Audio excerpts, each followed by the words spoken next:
Amerik lakana ministri Lloyd Austin sera Israel jamana na alamsadon a ka marabolotama dɔ senfɛ. Austin tun b'a fɛ ka Amerik haminako lase ko gɛlɛya minnu bɛ ka bonya Cisjordani minɛlen na.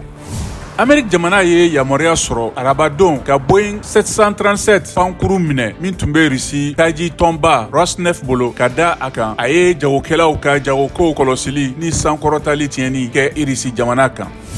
Amerik sanfɛ wasablon o ɲɛmɔgɔ Mitch McConnell sanji 81 donna dɔgɔtɔrɔso la a bintɔ kɔfɛ Washington dunanjigiyɔrɔ dɔ la arabadon wula fɛ.